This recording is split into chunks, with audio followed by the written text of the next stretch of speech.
Morning students. कल हम लोगों ने पोजीशन ऑफ एलिमेंट्स, इसमें हमने दो चीज़ें देखी थी। सबसे पहले हमने डिस्कस किए थे पीरियड्स, और कल ओवरऑल हमने सिर्फ और सिर्फ पीरियड्स के ही बारे में डिस्कस किया कि मॉडर्न पीरियोडिक टेबल में कितने पीरियड्स होते हैं और कौन कौन से पीरियड्स में कितने नंबर ऑफ एलिमेंट्स होते हैं और कौन से पीरियड्स को हम क्या क्या कह सकते हैं। फिर से और एक बार एक शॉर्ट टर्म एकदम थोड़े से समय में मैं आपको ये सारी चीज़ें रिवाइज करा देता हूँ। जब भी हम बात करते हैं पीरियड्स की, तो पीरियड्स को कहा जाता है horizontal rows in modern periodic table. तो मॉडर्न पीरियोडिक टेबल में जितनी भी आपको हॉरिजॉन्टल रोज नजर आती है, उन सारे हॉरिजॉन्टल रोज को क्या कहा जाता है?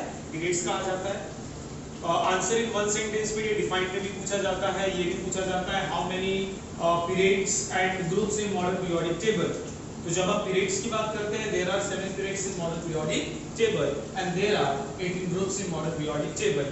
तो कल हमने ये डिस्कस किया था, कल हमने ये चेक किया था कि जब भी हम पीरियड्स की बात करते हैं तो टोटल हमारे पास 7 पीरियड्स होते हैं। और सबसे पहला पीरियड होता है हमारा first period, and first period is the shortest period in modern periodic table, and first period containing only 2 element which is hydrogen and helium.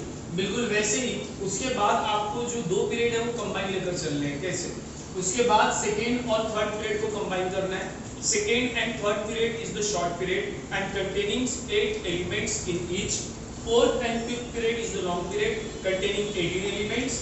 Sixth period is the longest period containing 32 element and seventh period is an incomplete period। इस तरीके से हम लोगों ने कल periods के बारे में डिस्कस किया था। फिर से और एक बार आपको क्या याद रखना है, जब भी हम फर्स्ट पीरियड की बात करेंगे, फर्स्ट पीरियड को आप शॉर्टेस्ट पीरियड कहेंगे। इसे हम शॉर्टेस्ट पीरियड इसलिए कहेंगे क्योंकि इसके अंदर कितने एलिमेंट्स आते हैं? 2 एलिमेंट्स आते हैं, ठीक है। उसके बाद हम सेकेंड और थर्ड की बात करेंगे। तो जब हम सेकेंड और थर्ड पीरियड की बात करते हैं तो सेकेंड और थर्ड पीरियड को शॉर्ट पीरियड कहा जाता है। इसे शॉर्ट पीरियड इसलिए कहा जाता है क्योंकि सेकेंड और थर्ड पीरियड में कितने एलिमेंट्स होते हैं? 8 एलिमेंट्स होते हैं। After that fourth and fifth period is the long period in modern periodic table. It contains 18 elements in each. दोनों में, फोर्थ में भी काउंट करोगे तो आपको 18 मिलेंगे, सिक्स्थ में भी काउंट करोगे तो आपको 18 मिलेंगे। सिक्स्थ पीरियड को longest period in modern periodic table कहा जाता है। इसे longest period in modern periodic table इसलिए कहा जाता है क्योंकि सिक्स्थ पीरियड में सबसे ज्यादा नंबर ऑफ एलिमेंट्स आपको देखने के लिए मिलेंगे, और वो कितने एलिमेंट्स होने चाहिए? 32। जब आप सिक्स्थ एलिमेंट को काउंट करेंगे तो आपको मिलेंगे 18 एलिमेंट्स, और बचे हुए 14 एलिमेंट्स आपको इस लैंथेनाइट सीरीज में मिलेंगे। तो 18 सिक्स्थ पीरियड का 18 और लैंथेनाइट के 14 ऐसे प्लस करेंगे तो टोटल कितने हो जाते हैं? 32 हो जाते हैं। लास्ट में सेवेंथ पीरियड ये हमेशा इनकम्प्लीट होता है। ये हमेशा इनकम्प्लीट इसलिए होता है क्योंकि जितने भी न्यूली इन्वेंटेड डिस्कवर्ड जितने भी एलिमेंट्स होते हैं उन सारे एलिमेंट्स को रखा जाता है सेवेंथ पीरियड में, और इसलिए सेवेंथ पीरियड को इनकम्प्लीट पीरियड कहा जाता है। ये सारी चीजें ऑलरेडी हम लोगों ने कल भी डिस्कस की थी, इसके पहले वाले वीडियो में हमने डिस्कस की थी। आज इसके सामने हम पढ़ने वाले हैं, और आज का जो टॉपिक है जो हम इस पीरियोडिक टेबल के अकॉर्डिंग समझने वाले हैं वो हमारा टॉपिक है ग्रुप्स। इसके पहले वाले वीडियो में भी हमने ग्रुप्स की डेफिनेशन पढ़ी थी कि आप ग्रुप्स किसको कहेंगे? जितने भी वर्टिकल कॉलम्स आपको मॉडर्न पीरियोडिक टेबल में नजर आ रहे हैं। क्या कहा मैंने? Vertical column. तो आप सिंपली ये कह सकते हैं vertical columns in modern periodic table are called as groups। जब भी ग्रुप्स की बात आती है तो ग्रुप्स की जब भी आप बात करेंगे तो जितने भी वर्टिकल कॉलम्स होते हैं उन वर्टिकल कॉलम्स को ही हम लोग क्या कहते हैं? ग्रुप्स कहते हैं। फिर सेकंड क्वेश्चन ये आता है how many groups in modern periodic table. तो जब हम ग्रुप्स की बात करते हैं तो आपको बताना पड़ेगा there are 18 groups in modern periodic table. कितने ग्रुप्स होते हैं? 18 ग्रुप्स होते हैं मॉडर्न पीरियोडिक टेबल के अंदर। अब पूरे ग्रुप्स के बारे में हमको इंफॉर्मेशन नहीं रखनी है, लेकिन ऐसे कुछ ग्रुप्स होते हैं जिनके ऊपर हमेशा हर साल क्वेश्चन आते हैं। उन ग्रुप्स के बारे में हम लोग यहाँ पर डिस्कस करने जा रहे हैं, जैसे कि group number 1, group number 2, group number 17, group number 18, इनके बारे में हमेशा आपको बोर्ड एग्जाम में, स्कूल एग्जाम में क्वेश्चन मिलते ही है, हमेशा याद रखिएगा। ठीक है, तो सबसे पहले मैं बात करने जा रहा हूं ग्रुप नंबर 1 की। अब ये ग्रुप नंबर 1, जब भी हम ग्रुप्स के बारे में पढ़ेंगे तो एटलीस्ट हर एक ग्रुप में से आपको 3 एलिमेंट्स को भी पता होने चाहिए। मैंने YouTube पे एक वीडियो अपलोड किया है जहां पर आपको मॉडर्न पीरियोडिक टेबल को शॉर्ट में लर्न करने की एक प्रोसेस, आपको एक शॉर्ट ट्रिक मैंने वहां पर बताई है, वो भी वीडियो मैंने अपलोड किया है। तो जिस किसी को भी मॉडर्न पीरियोडिक टेबल को शॉर्ट में लर्न करना है, उसके लिए आपको YouTube में जाकर मेरे वीडियो को देखना पड़ेगा। आप दिनेश सर्च करके चेक करेंगे तो आपको आसानी से वीडियो YouTube में मिल जाएगा। ठीक है, तो अब हम बात कर रहे हैं ग्रुप नंबर 1 की। तो जैसे कि मैंने यहाँ पर कुछ एलिमेंट्स पहले ही मेंशन करके रखा, मैंने क्या कहा कि जब भी हम किसी भी ग्रुप की बात करेंगे तो हर एक ग्रुप में से एटलीस्ट आपको 3 तो भी एलिमेंट्स पता होने चाहिए। जैसे group number 1 contains how many elements, या give example of group number 1, hydrogen, lithium, sodium and potassium. लेकिन इतने सारे एलिमेंट्स हम लोगों को नहीं चाहिए, एटलीस्ट आपको 3 एलिमेंट्स चाहिए। मैं यहाँ पर लिख देता हूँ एग्जांपल ऑफ ग्रुप नंबर 1। कौन कौन से एग्जांपल है हमारे पास? Hydrogen, lithium and sodium. तो जब भी ग्रुप नंबर 1 की हम बात करेंगे तो group number 1 is also called as normal element। याद रखेंगे आप इतना, ग्रुप नंबर 1 में जितने भी एलिमेंट्स होते हैं इनको नॉर्मल एलिमेंट्स कहा जाता है। इनको नॉर्मल एलिमेंट्स इसलिए कहा जाता है क्योंकि ग्रुप नंबर 1 में जितने भी एलिमेंट्स हैं, इन सारे एलिमेंट्स के एटॉमिक स्ट्रक्चर को अगर आप लोग देखेंगे, इलेक्ट्रॉनिक कॉन्फ़िगरेशन को अगर आप लोग देखेंगे, तो आपको ये समझ में आएगा कि उनकी जो आउटर मोस्ट ऑर्बिट है वो हमेशा इनकम्प्लीट होती है। फॉर एग्जांपल, मैं हाइड्रोजन का यहाँ पे एटॉमिक इलेक्ट्रॉनिक कॉन्फ़िगरेशन लिखता हूँ 1, लिथियम अगर लिखता हूँ तो 2,1, सोडियम अगर लिखता हूँ तो 2, 8, 1, तो लास्ट वाली ऑर्बिट इनकी कभी भी कंप्लीटली फिल्ड होती नहीं है। तो ऐसे जितने भी एलिमेंट जिनकी सिंगल ऑर्बिट इनकम्प्लीट होती है, single outer most orbit incomplete होती है, उनको हम लोग क्या कहेंगे? नॉर्मल एलिमेंट्स कहेंगे। ये हो गया आपका पॉइंट नंबर 1। उसके बाद ये फर्स्ट पॉइंट हो गया। सेकंड पॉइंट में जैसे कि अभी मैंने यहाँ पे इनका इलेक्ट्रॉनिक कॉन्फ़िगरेशन लिखा, तो इलेक्ट्रॉनिक कॉन्फ़िगरेशन देखने के बाद आप ये कह सकते हैं all elements in group number 1 having 1 electron in their outermost shell। याद रखिएगा, जब भी आप किसी भी ग्रुप की बात करेंगे और उस ग्रुप में जितने भी नंबर ऑफ एलिमेंट्स होंगे, उनके इलेक्ट्रॉनिक कॉन्फ़िगरेशन को जब आप चेक करेंगे तो आपको एक चीज ये नजर आएगी कि जितना उसका ग्रुप नंबर होगा उतने ही नंबर ऑफ इलेक्ट्रॉन उसके लास्ट ऑर्बिट में आपको देखने के लिए मिलेंगे। जैसे कि ग्रुप नंबर 1, तो हाइड्रोजन के लास्ट ऑर्बिट में कितना है? 1। लिथियम के लास्ट ऑर्बिट में कितना है? 1। सोडियम के लास्ट ऑर्बिट में कितना है? 1। यहां तक कि पोटेशियम को भी अगर आप लोग चेक करेंगे तो आपको ये समझ में आएगा उसके लास्ट ऑर्बिट में कितने इलेक्ट्रॉन्स हैं? 1। ठीक है, ऐसा सभी ग्रुप के साथ होगा। सिर्फ ग्रुप नंबर 1 की मैं बात नहीं कर रहा हूं, मैं पर्टिकुलर ग्रुप की बात कर रहा हूं कि जब भी आप किसी भी ग्रुप का एग्जांपल लेते हैं, उस ग्रुप में जितने भी नंबर ऑफ एलिमेंट्स होंगे, उन एलिमेंट्स का अगर इलेक्ट्रॉनिक कॉन्फ़िगरेशन आप चेक करेंगे और इलेक्ट्रॉनिक कॉन्फ़िगरेशन को अगर आप देखेंगे तो आपको ये समझ में आएगा कि उसके लास्ट ऑर्बिट में उतने ही इलेक्ट्रॉन्स है जितना उसका ग्रुप नंबर है। उसी के साथ साथ थर्ड पॉइंट, अगर आपने इनका इलेक्ट्रॉनिक कॉन्फ़िगरेशन या फिर अगर आपका बेसिक क्लियर है, आपको इलेक्ट्रॉनिक कॉन्फ़िगरेशन अच्छे तरीके से पता है, आपको एटॉमिक स्ट्रक्चर अच्छे तरीके से पता है, वैलेंसी अगर ये कांसेप्ट आपके क्लियर है, तो ऑटोमेटिकली हर एक ग्रुप से रिलेटेड 4 to 5 पॉइंट आप खुद लिख सकते हैं। ठीक है, इसीलिए इसके पहले मैंने जितने भी बेसिक वाले वीडियो अपलोड किया था, वो सारे वीडियो, सारे कांसेप्ट आपके सही तरीके से क्लियर होना चाहिए। थर्ड पॉइंट, जैसे कि मैंने सेकंड पॉइंट में यहाँ पे मेंशन किया, all elements in group number 1 having 1 electron in their outermost shell. उनके लास्ट ऑर्बिट में हमेशा कितने इलेक्ट्रॉन्स रहेंगे? 1 इलेक्ट्रॉन्स रहेंगे। बिल्कुल वैसे ही ग्रुप नंबर 1 containing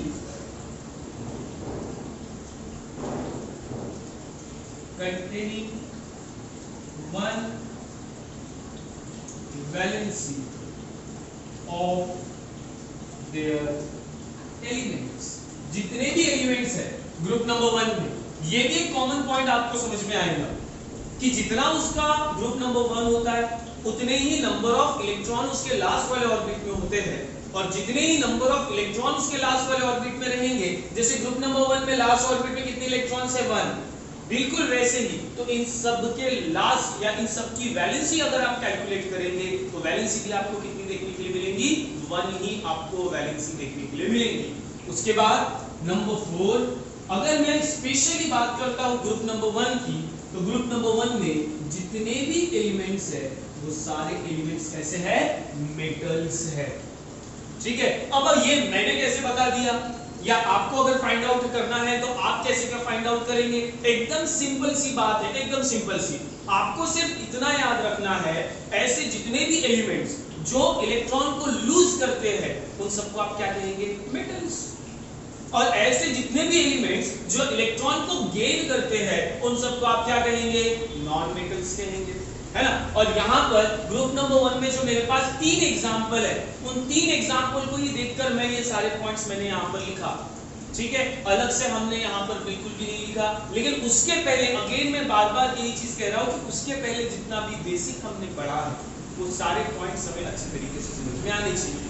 2 मार्क्स के लिए क्वेश्चन एग्जाम में पूछा जाता है, 4 पॉइंट्स मैंने ऑलरेडी यहाँ पर लिखा हूँ, 5th पॉइंट में आप इनके एग्जाम्पल सेट कर सकते हैं तो आपको 2 आउट ऑफ 2 आसानी से मिल सकता है।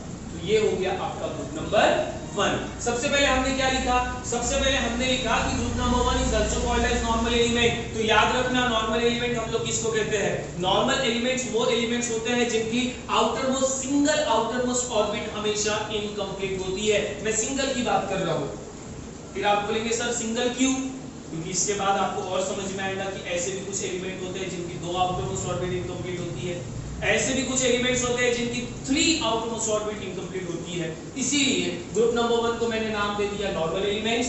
उसके बाद सेकंड पॉइंट पे मैंने यहाँ पे लिखा all elements in group number 1 having 1 electron in their outer most shell. जितना ग्रुप नंबर रहेगा उतने ही बैलेंस इलेक्ट्रॉन उसके लास्ट आउटर मोस्ट ऑर्बिट में रहेंगे। ग्रुप नंबर 3 में मैंने क्या लिखा? Group number 3 containing 1 valency of their element. जितने भी एलिमेंट्स ग्रुप नंबर 1 में है उनकी वैलेंसी भी कितनी होनी चाहिए? 1 होनी चाहिए। और लास्ट में मैं लिखूंगा group number 1 containing all elements are metal. जितने भी एलिमेंट्स ग्रुप नंबर 1 में है उन सबको आप क्या कहेंगे? मेटल्स कहेंगे। ठीक है, ये था ग्रुप नंबर 1। इसके बारे में क्वेश्चन पूछे जाते हैं। अब इसके बाद हम सेकंड ग्रुप की तरफ ढूंढने जा रहे हैं। सेकंड ग्रुप हम लोग यहाँ पे चेक करेंगे, विच इज ग्रुप नंबर 2। तो ये ग्रुप नंबर 2 भी बहुत ही इंपॉर्टेंट रोल प्ले करता है, इनके ऊपर मैक्सिमम क्वेश्चन आते हैं। ग्रुप नंबर 2 बिल्कुल वैसे ही आपको इसके पॉइंट्स निकालने हैं जैसे हमने ग्रुप नंबर 1 के बारे में लिखा। लेकिन यहाँ पे मैंने, अगर आप इस टेबल को देखते हो तो मैंने एलिमेंट्स को यहाँ पे मेंशन नहीं किया। मैंने क्या कहा कि एटलीस्ट 3 एग्जांपल तो भी आपको पता होने चाहिए। चलो मैं लिखता हूँ, लिथियम के बाद क्या आना चाहिए? बेरिलियम आना चाहिए। सोडियम के बाद क्या आना चाहिए? मैग्नीशियम आना चाहिए। पोटेशियम के बाद क्या आना चाहिए? कैल्शियम आना चाहिए। मिल गए मुझे 3 एग्जाम्पल। अभी मुझे सिर्फ 3 ही एग्जाम्पल की जरूरत है। तो group number 2 containing beryllium, magnesium and calcium, 3 example आपको यहाँ पर मिल चुके हैं। तो फिलहाल मैं लिखने के लिए, मैं खुद को समझाने के लिए कि मुझे क्या पॉइंट्स बनाने हैं, उसके लिए मैं इन तीनों एग्जांपल को लिख लेता हूँ। बेरिलियम है मेरे पास, मैग्नीशियम है मेरे पास और कैल्शियम है मेरे पास। ठीक है, अब इनका मैं नीचे इलेक्ट्रॉनिक कॉन्फ़िगरेशन भी लिख लेता हूँ। बेरिलियम का एटॉमिक नंबर होता है 4, तो इलेक्ट्रॉनिक कॉन्फ़िगरेशन बन जाएगा 2,2। मैग्नीशियम का एटॉमिक नंबर होता है 12, तो इलेक्ट्रॉनिक कॉन्फ़िगरेशन में मैं लिख दूंगा 2,8,2। कैल्शियम का एटॉमिक नंबर होता है 20, तो इलेक्ट्रॉनिक कॉन्फ़िगरेशन में मैं मेंशन करूंगा 2882। ये मैंने समझाने के लिए लिखा हूं, आप भी पेंसिल से लिख सकते हैं। इनको ही देखकर आपको पूरे पॉइंट्स यहाँ पे बनाने हैं और फाइनली इसे क्लोज करना है। अब सबसे पहला पॉइंट याद रखिएगा, जिस तरीके से ग्रुप नंबर 1 को हमने नॉर्मल एलिमेंट्स कहा, बिल्कुल वैसे ही group number 2 is also called as normal elements. Yes, जैसे ग्रुप नंबर 1 नॉर्मल एलिमेंट है, वैसे ग्रुप नंबर 2 भी नॉर्मल एलिमेंट है। इन दोनों के पीछे एक लॉजिक ये है कि ग्रुप नंबर 1 और ग्रुप नंबर 2 ये दोनों जिस ब्लॉक में आते हैं उस ब्लॉक को नाम दिया जाता है एस ब्लॉक, और ये मैंने आपको इसके पहले वाले वीडियो में ही बता दिया था। फिर ग्रुप नंबर 1 हो या ग्रुप नंबर 2 हो, इन दोनों को आप क्या कहेंगे? इन दोनों को आप नॉर्मल एलिमेंट्स कहेंगे। ठीक है, ये एक पॉइंट हुई। फिर all elements in group number 2 having 2 electrons in their last orbit. ये भी आप चेक कर सकते हैं कि ग्रुप नंबर 2 में जितने भी एलिमेंट्स है, कौन कौन से एलिमेंट्स है? एग्जांपल के तौर पे हमारे पास बेरिलियम, मैग्नीशियम, कैल्शियम। कौन कौन से है? Beryllium, magnesium, calcium. तो इनका इलेक्ट्रॉनिक कॉन्फ़िगरेशन अगर आप लोग चेक करेंगे तो आपको लास्ट ऑर्बिट में कितना दिख रहा है? 2 2 2। और इसलिए हमने वही तो पॉइंट यहां पे लिखा कि all elements in group number 2 having 2 electrons in their last orbit. अब अगर उनके लास्ट ऑर्बिट में 2 इलेक्ट्रॉन्स है तो तुरंत क्लिक होना चाहिए, आपको ये समझ में आना चाहिए कि इनकी वैलेंसी भी कितनी होनी चाहिए? 2 होनी चाहिए, क्योंकि ये इलेक्ट्रॉन्स को गेन नहीं करते हैं, ये इलेक्ट्रॉन्स को क्या करते हैं? लूज करते हैं। और इसीलिए थर्ड पॉइंट में आपको मेंशन करना है इनकी वैलेंसी, और ग्रुप नंबर 2 में जितने भी एलिमेंट्स होंगे उन सब की वैलेंसी कितनी होनी चाहिए? 2 होनी चाहिए। लास्ट पॉइंट, अब जैसे आपने लिखा या इसके पहले मैंने आपको बताया कि ऐसे जितने भी एलिमेंट्स होते हैं जो इलेक्ट्रॉन को लूज करते हैं उनको हम लोग क्या कहेंगे? क्या कहेंगे? मेटल्स कहेंगे। तो यहाँ पर भी बेरिलियम हो, मैग्नीशियम हो या फिर कैल्शियम हो, ये सारे के सारे एलिमेंट्स अपने इलेक्ट्रॉन्स को लूज करते हैं, और इसीलिए फोर्थ पॉइंट में आपको मेंशन कर देना है all elements in group number 2 are all metals. सबके सब कैसे होने चाहिए? मेटल्स होने चाहिए। तो ये ग्रुप नंबर पॉइंट नंबर 4 में आ जाएगा। और फिफ्थ पॉइंट में ये जो एग्जांपल मैंने हेडिंग में लिखा हूं वो एग्जांपल आप मेंशन कर सकते हैं with their atomic number, with their electronic configuration. थोड़ा सा एटॉमिक नंबर, इलेक्ट्रॉनिक कॉन्फ़िगरेशन अगर हम लोगों ने वहां पे मेंशन कर दिया तो आंसर थोड़ा डिस्क्रिप्टिव हो जाएंगे और आपको बड़े आसान से यहां से 2 आउट ऑफ 2 मिल जाएंगे। ठीक है, तो ये एक सिंपल तरीका था, आसान तरीका था, जिस तरीके से आप लोग ग्रुप से रिलेटेड पूरा का पूरा एक राइट शॉर्ट नोट आप लोग यहाँ पर लिख सकते हैं। तो ये 2 ग्रुप्स हमारे यहाँ पर कंप्लीट हो गए, group number 1 and group number 2। अब इसके बाद एक और ग्रुप की मैं बात करने जा रहा हूँ, विच इज ग्रुप नंबर 17। वैसे हमारे पास टोटल 18 ग्रुप्स है, आपको पूरे 18 ग्रुप्स के बारे में इंफॉर्मेशन नहीं रखना है, लेकिन एटलीस्ट जितने मैं यहाँ पर एक्सप्लेन कर रहा हूँ, जो भी मैं आपको बता रहा हूँ, वो सारी चीजें आपको यहाँ पर पता होनी चाहिए। अब मैं बात करता हूँ ग्रुप नंबर 17 की। देखिए 18 के पहले 17, ठीक है। अब मैं क्या करता हूँ, 18 के पहले जो 17 ग्रुप है उस ग्रुप में आने वाले 3 एलिमेंट्स को भी मैं यहाँ पर लिख देता हूँ। Beryllium, boron, carbon, nitrogen, oxygen, यहाँ पे आता है फ्लोरीन, यहाँ पे आता है क्लोरीन, यहाँ पे आता है ब्रोमीन।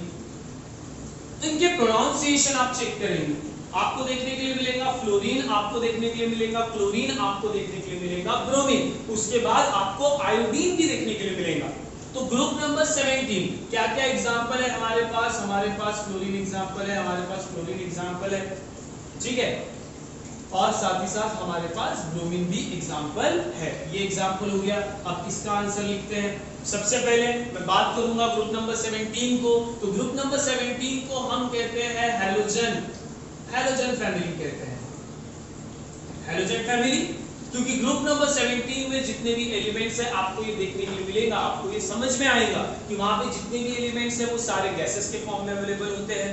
और साथ ही साथ ग्रुप नंबर 17 में जितने भी एलिमेंट्स हैं, फिर वो फ्लोरीन हो, क्लोरीन हो या फिर ब्रोमीन हो, इसके लास्ट ऑर्बिट में आपको 7 इलेक्ट्रॉन्स देखने के लिए मिलते हैं। ये इसके पहले भी हमने डिस्कस किया है, जितना ग्रुप नंबर होगा उतने इलेक्ट्रॉन लास्ट ऑर्बिट पे होने चाहिए। अब आप बोलेंगे सर ग्रुप नंबर 17 है तो लास्ट ऑर्बिट में कितना होना चाहिए, 17? नहीं, बिल्कुल नहीं। ग्रुप नंबर 17 है तो आपको लास्ट का क्या देखना है, 7। फ्लोरीन की बात करूंगा 9 2,7, क्लोरीन की बात करूंगा 17 2 8 7, है ना। तो देखो लास्ट ऑर्बिट में ऑटोमेटिकली आपको क्या देखने के लिए मिलता है, 7 ही देखने के लिए मिलता है। तो फर्स्ट पॉइंट क्या हो गया, फर्स्ट पॉइंट आपको क्या याद रखना है, group number 17 is also called as halogen family. Second point, all elements in group number 17 having 7 electrons in their last orbit। Last orbit में कितने इलेक्ट्रॉन्स रहेंगे, 7। लास्ट ऑर्बिट में अगर 7 इलेक्ट्रॉन्स है तो 8 मतलब ऑक्टेट को कंप्लीट करने के लिए और कितने इलेक्ट्रॉन्स चाहिए, 1 चाहिए, और जितने चाहिए उतनी उसकी वैलेंसी होती है। तो थर्ड पॉइंट में मेंशन कर दो इसकी वैलेंसी, और ग्रुप नंबर 17 की जो वैलेंसी है तो वैलेंसी कितनी रहने वाली है, 1 रहने वाली है। 1 क्यों, क्योंकि लास्ट ऑर्बिट में कितना है क्लोरीन के, 7 ना, और वैलेंसी के लिए एटलीस्ट कितना चाहिए, 8 चाहिए। तो 7 को 8 करने के लिए क्लोरीन को और कितने इलेक्ट्रॉन्स की रिक्वायरमेंट है, 1। ये हमने वैलेंसी के टॉपिक पे पढ़ा था, याद रखिएगा। और एक बार आपको रिपीट करा देता हूं, वैलेंसी फाइंड आउट करने के लिए लास्ट ऑर्बिट को हमेशा चेक करिए, और लास्ट ऑर्बिट में ये देखिए कि 8 इलेक्ट्रॉन्स है या नहीं, और 8 इलेक्ट्रॉन्स को कंप्लीट करने के लिए कितने इलेक्ट्रॉन को लूज करता है या कितने इलेक्ट्रॉन को गेन करता है, उतनी उसकी वैलेंसी होती है। फ्लोरीन के लास्ट ऑर्बिट में कितने इलेक्ट्रॉन्स है, 7। तो 8 इलेक्ट्रॉन्स को कंप्लीट करने के लिए कितना चाहिए, 1 चाहिए। तो जितना चाहिए उतनी उसकी क्या होती है, वैलेंसी। 7 है ऑलरेडी, मैंने 1 इलेक्ट्रॉन दे दिया तो 7 + 1 कितना हुआ, 8 हुआ ना। इस तरीके से उसकी जो लास्ट ऑर्बिट है वो कंप्लीट हो जाती है। और कितना इलेक्ट्रॉन उसने लिया, गेन किया, 1, इसलिए उसको उसकी वैलेंसी क्या होगी, 1। एंड लास्ट पॉइंट 4, जितने भी एलिमेंट्स ग्रुप नंबर 17 में होते हैं वो सारे होते हैं नॉन मेटल्स। अब ये नॉन मेटल क्यों, ग्रुप नंबर 1 और ग्रुप नंबर 2 तो मेटल्स थे ना, तो ग्रुप नंबर 17 नॉन मेटल्स क्यों, ग्रुप नंबर 17 नॉन मेटल्स इसीलिए होते हैं क्योंकि ग्रुप नंबर 17 में जितने भी एलिमेंट्स हैं वो इलेक्ट्रॉन को गेन करने का काम करते हैं। याद रखिएगा, जो गेन करता है उसे हम लोग कहते हैं नॉन मेटल्स, और जो इलेक्ट्रॉन्स को लूज करते हैं उसे हम लोग कहते हैं मेटल्स। ये क्या हो गया, नॉन मेटल। नॉन मेटल क्यों हुआ, क्योंकि इसने इलेक्ट्रॉन को क्या किया, लूज किया। And last point point number 5, इसके एग्जांपल आपने यहाँ पर शो कर देना है। तो ये हो गया आपका ग्रुप नंबर 17। देखो ये सारी चीजें हम यहीं से पता कर रहे हैं। Modern periodic table, position of elements in modern periodic table. अगर आपको एलिमेंट्स की पोजीशन पता है, अगर आपको एलिमेंट्स से रिलेटेड उसका एटॉमिक नंबर पता है, इलेक्ट्रॉनिक कॉन्फ़िगरेशन पता है, एटॉमिक स्ट्रक्चर पता है, उसकी वैलेंसी पता है, उसका सिंबल अगर पता है, तो ये सारी चीजें आप खुद बना भी सकते हो। ठीक है, अलग से आपको रट्टा मारने की जरूरत बिल्कुल भी नहीं है, आपको सिर्फ समझने की जरूरत है। एक बार अगर इस मॉडर्न पीरियोडिक टेबल की पोजीशन अगर आपको सही तरीके से समझ में आ गई तो आप बिल्कुल ये सारे आंसर्स आप खुद ही बना सकते हो। अब हम लास्ट ग्रुप की बात कर रहे हैं, और वो लास्ट ग्रुप होता है ग्रुप नंबर 18।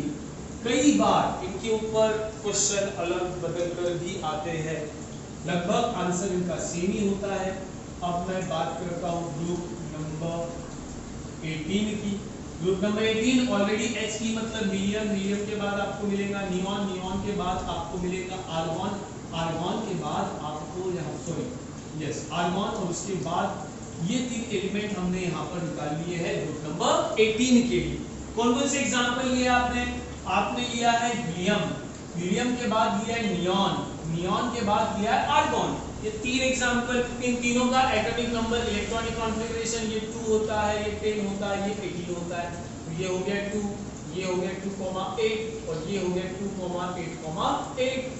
ये एग्जांपल हम लोगों ने लिख दिया। अब फर्स्ट पॉइंट, या जैसे ये तीनों एग्जांपल को आप लोग ग्रुप नंबर 18 में देखते हो तो आपको ये समझ में आएगा कि ग्रुप नंबर 18 में जितने भी एलिमेंट्स हैं उनकी लास्ट ऑर्बिट में डुप्लेट या ऑक्टेट पहले से ही फिल्ड है, और ऐसे एलिमेंट्स जिनकी लास्ट ऑर्बिट पहले से ही कंप्लीट होती है वो केमिकली स्टेबल होते हैं। ये भी पॉइंट आप लोग वहां पर मेंशन कर सकते हैं। Group number 18 containing all elements complete their duplet and octet, that's why they are chemically stable। और जो केमिकली स्टेबल होते हैं वो इलेक्ट्रॉन को कभी लूज नहीं करते या वो इलेक्ट्रॉन को कभी गेन नहीं करते, और ऐसे एलिमेंट्स जो इलेक्ट्रॉन को कभी लूज या फिर गेन नहीं करते उनकी वैलेंसी हमेशा होती है 0। That's why group number 1 is also called as zero group। Group number 1 को हम जीरो ग्रुप भी कहते हैं। ये एक रीजन है, ये साइंटिफिक रीजन में आता है group number 18 is also called as zero group। मतलब वो आपको ये पूछ रहा है why group number 18 is called as zero group because group number 18 containing all elements having 8 or 2 electrons in their last orbit। Already उनके लास्ट ऑर्बिट पे duplet या फिर ऑक्टेट कंप्लीट होता है, और ऐसे एलिमेंट जिनकी डुप्लेट या फिर ऑक्टेट पहले से ही कंप्लीट होती है वो केमिकली स्टेबल होते हैं, और जो केमिकली स्टेबल होते हैं उनकी वैलेंसी हमेशा क्या होती है 0। If any element are chemically stable, it means they do not lose or accept the electrons। That's why this group number 18 is also called as zero group। ये एक पॉइंट हो गया। इसे आप जीरो ग्रुप कह सकते हैं, इसे आप नोबल गैसेस भी कह सकते हैं, क्योंकि ग्रुप नंबर 18 में जितने भी एलिमेंट होते हैं वो सारे गैसेस होते हैं। इसी को साथ ही साथ आप इनर्ट गैसेस भी कह सकते हैं। ऐसे अलग अलग नाम होते हैं इसमें। उसके बाद वैलेंसी के बारे में यहाँ पर आप मेंशन कर देंगे। Valency of 18 group is 0 because they are chemically stable. इसी के साथ साथ आप यहाँ पर मेंशन कर देंगे they are chemically stable। It means their duplet or octet are completely filled। ठीक है, लास्ट पॉइंट में आप एग्जाम्पल के साथ इसको फिनिश कर सकते हैं। ठीक है बच्चों, तो ये ऐसे 4 अलग अलग ग्रुप्स थे जिनके ऊपर मैक्सिमम ये क्वेश्चन पूछे जाते हैं। कई बार आता है, शॉर्ट नोट्स में पूछा जाता है, आंसर द फॉलोइंग में पूछा जाता है, गिव साइंटिफिक रीजन में पूछा जाता है। क्वेश्चन वो आपको घुमा फिरा के देगा लेकिन आंसर आपका बिल्कुल ऐसा ही रहेगा। जैसे मैंने ग्रुप नंबर 18 से रिलेटेड आपको बताया कि ऐसा भी क्वेश्चन आ सकता है group number 18 is also called as zero group. तो आपको रीजन बताना है, रीजन तो आपके सामने ही है ना। तो सेम आंसर सेम होता है, बस क्वेश्चन हमारे सामने वो अदल बदल के रख देता है ताकि हम कंफ्यूज हो। लेकिन एक बार अगर आपका कंसेप्ट पूरी तरीके से क्लियर है, बेसिक अगर आपका बेस अगर आपका स्ट्रांग है, तो ऐसे कोई भी क्वेश्चन अगर वो घुमा फिरा कर पूछे तो भी हमें आंसर आना ही चाहिए। ठीक है, तो ग्रुप्स में हमने 4 इंपॉर्टेंट ग्रुप्स उसके बारे में पढ़ा। Group number 1, group number 2, group number 17 and group number 18। तो ये इतने ग्रुप्स के बारे में हमको पता होना चाहिए। ठीक है, इस वीडियो को बार बार आपको 1-2 बार लगातार आपको इसे रिवाइज करते हुए, रिमाइंड करते हुए आपको देखना है, हर एक पॉइंट के ऊपर आपको फोकस करना है। और जब ये सारे पॉइंट्स आप पढ़ेंगे तब आपके सामने मॉडर्न पीरियोडिक टेबल होना चाहिए, तब जाकर आपके कंसेप्ट ऑटोमेटिकली क्लियर होंगे। मैं ये नहीं बोल रहा हूँ कि आपके जितने भी कंसेप्ट हैं वो फर्स्ट अटेम्प्ट में ही क्लियर होंगे, नहीं, ऐसा पॉसिबल नहीं है। हो सकता है कि आपको थोड़ा और एक्स्ट्रा टाइम लगे, समय लगे, तो ये सारी चीजें आप कर सकते हो। ठीक है। इसके बाद और भी कुछ टॉपिक्स हमारे बचे हुए हैं लेसन नंबर 2 से रिलेटेड, तो वो नेक्स्ट वीडियो में हम लोग कंटिन्यू करते हैं। अब तक के लिए थैंक यू।